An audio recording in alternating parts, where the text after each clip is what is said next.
kami dari kelompok 3 ingin mendemonstrasikan mengenai konsep penggunaan APD, pelepasan APD, teknik aseptik saat inovasi bakteri, serta contoh perilaku benar dan salah di laboratorium. Perkenalkan, nama saya Ahmad Kamil Arifin. Perkenalkan, nama saya Dian Kamil Arifin. Perkenalkan, nama saya Iklim Mala Davila. Perkenalkan, nama saya Aulia Zahra.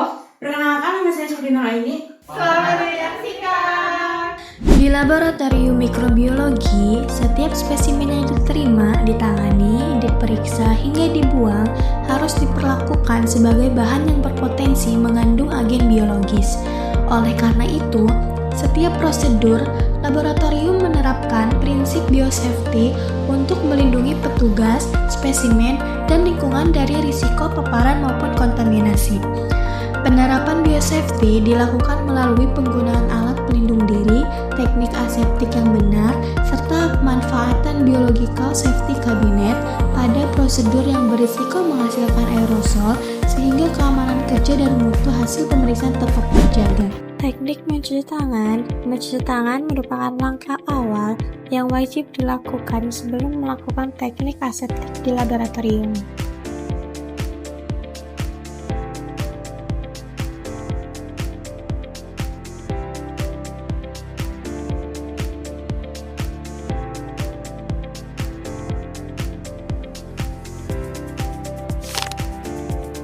Cara penggunaan APD dengan benar.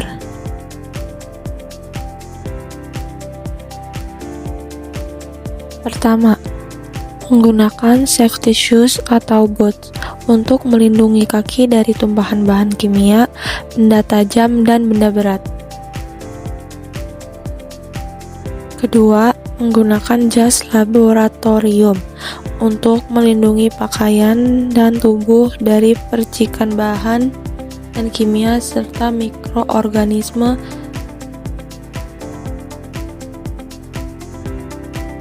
Dipakai dengan rapih dan benar.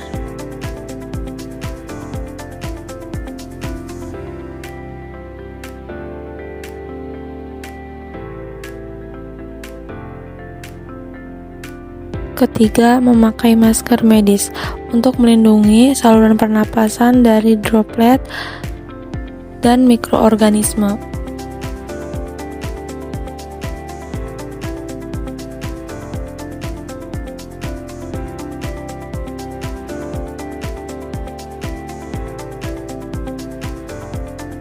Keempat, memakai kacamata pelindung atau goggles untuk melindungi mata dari percikan bahan kimia dan bahan infeksius.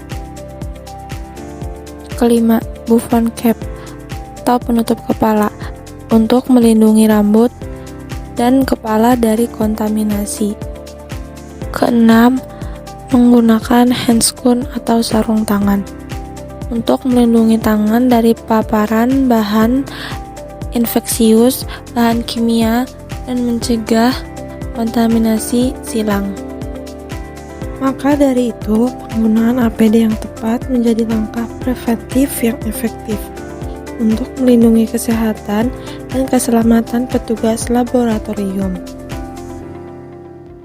serta mencegah cedera serta paparan bahan infeksius ataupun bahan yang berbahaya. Selanjutnya ke teknik aseptik. Nah, sebelum itu, apa sih tujuan melakukan teknik aseptik? Pertama, mengurangi risiko paparan mikroorganisme patogen yang dapat menyebabkan infeksi pada petugas. Kedua, menghindari kontaminasi silang antar spesimen, peralatan maupun area kerja laboratorium. Ketiga, agar spesimen yang diperiksa tidak tercampur dengan mikroorganisme dari lingkungan, alat, atau petugas laboratorium. Tidak lupa, sebelum melakukan teknik aseptik, kita perlu membersihkan kedua telapak tangan atau mencuci tangan hingga bersih. Dan juga perlu wajib memakai APD lengkap untuk melindungi petugas dari risiko infeksi akibat paparan bakteri patogen. Sebelum ke pemeriksaan, kita perlu siapkan alat dan bahan, yaitu desinfektan, tisu atau elap, ose jarum. Ose jarum ini untuk mengambil bakteri di media kultur bakteri, lalu ada bunsen atau spiritus, dan juga cawan petri dan pemantik api. Langkah pertama, kita semprotkan desinfektan ke meja pemeriksaan, lalu elap menggunakan tisu.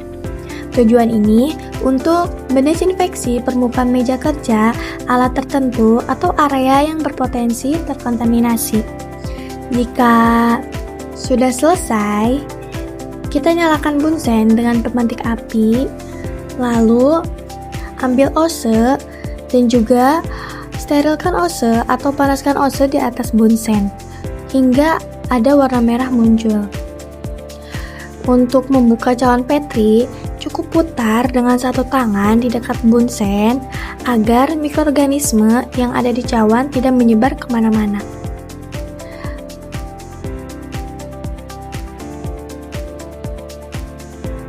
Mengambil bakterinya pun harus di dekat bunsen.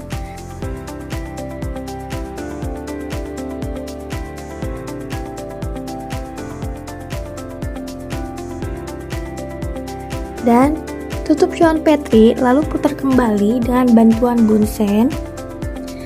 Ose yang sudah digunakan jangan lupa dibakar kembali.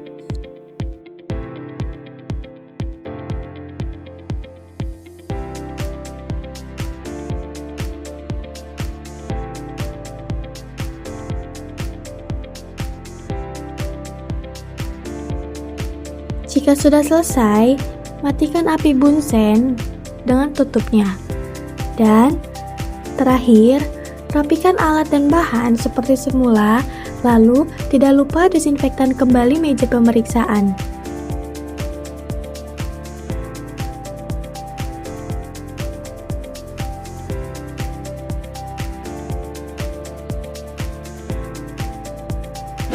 Cara mengoperasikan biosafety cabinet. Yang pertama, cara colokan terlebih dahulu. Setelah sudah, kuncinya posisikan posisi on sampai muncul bunyi. Kemudian tekan tombol power hingga muncul tulisan di layar. Setelah itu, nyalakan lampu serta blowernya.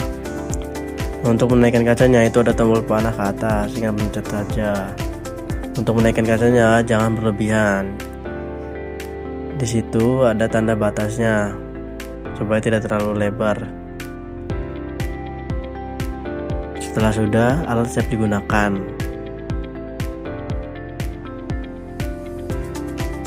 Nah, untuk mematikannya kembali, kalian pastikan harus benar-benar steril terlebih dahulu sebelum dimatikan. Untuk mematikannya satu persatu, seperti menurunkan kacanya terlebih dahulu, kemudian matikan blowernya dan lampu. Setelah itu, tombol powernya hingga tulisan pada layar mati. Kuncinya pada posisi off. Terakhir, cabut sakarnya. Posisikan dengan aman. Berikut beberapa kesalahan dalam teknik aseptik. Petugasnya tidak menggunakan APD secara lengkap. Tabung kultur dibuka jauh dari nyalanya bunsen.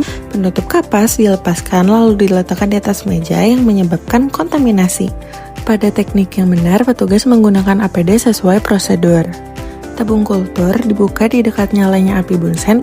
Penutup kapas harusnya diselipkan di ujung jari. Dan setelah mengambil inokulum, tabung harus segera ditutup kembali. Urutan pelepasan APD. Yang pertama ada handscone. Handscone dilepas pertama karena menjadi media utama transmisi mikroorganisme melalui kontak langsung, sehingga harus segera dilepas terlebih dahulu untuk mencegah kontaminasi silang. Yang kedua ada kacamata pelindung, dilepas tanpa menyentuh bagian depan karena area tersebut berpotensi mengandung droplet yang membawa patogen.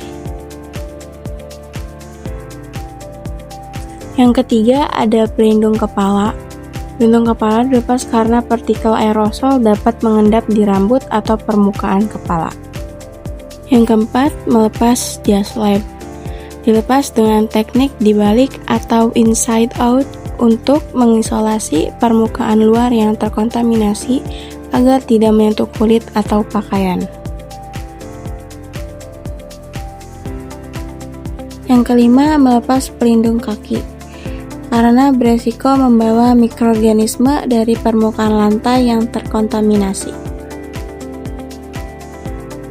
Yang keenam, melepas masker. Dilepas terakhir karena berfungsi melindungi saluran pernapasan dari partikel infeksius di udara.